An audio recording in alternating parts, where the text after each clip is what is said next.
Chosen by God by Beth Patch.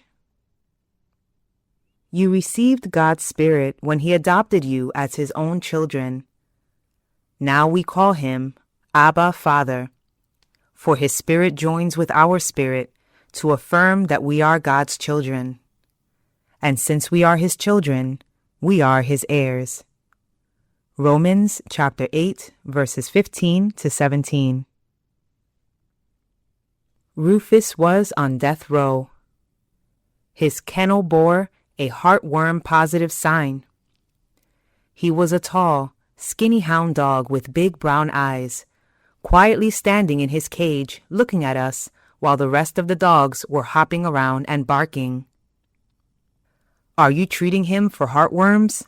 I asked the city shelter worker. "We don't do that here," he answered. "But if you adopt him, we'll try to help cover the cost of treatment." His chances of getting adopted weren't good with the heartworm warning plastered on his cage. I felt sorry for him.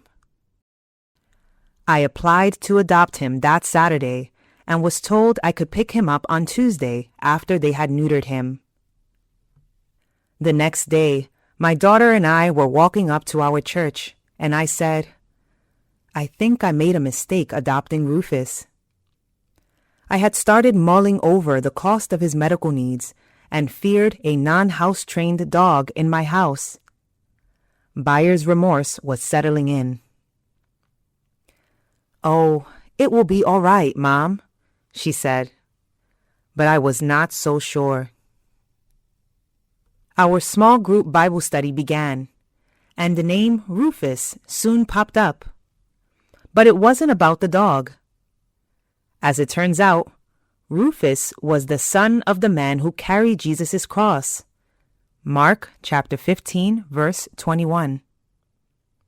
Later, during the sermon, the pastor mentioned a man named Rufus as one of the Apostle Paul's friends in Romans chapter 16, verse 13. Greet Rufus, whom the Lord picked out to be His very own. Needless to say, I took note of the 2 biblical mentions of Rufus on the very day I was thinking of canceling the adoption. And since that Tuesday, he's been in my home and part of my family. But the part in Romans chapter 16, verse 13 that I find interesting in this story applies to all of us. Whom the Lord picked out to be His very own.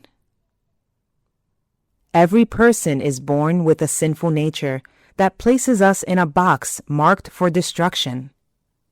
Romans chapter 3, verse 23, and chapter 6, verse 23. It might even be fair to say we also have a spiritual type of heartworm, as it pointed out in Jeremiah chapter 17, verse 9. The human heart is the most deceitful of all things and desperately wicked. Who really knows how bad it is? But the Lord picked us to be His very own. His word says we are a chosen people. You are royal priests, a holy nation, God's very own possession. As a result, you can show others the goodness of God, for He called you out of the darkness into His wonderful light. 1 Peter chapter 2, verse 9. Because of your faith in Jesus Christ's death, burial, and resurrection, you have been chosen to spend eternity as a child of God.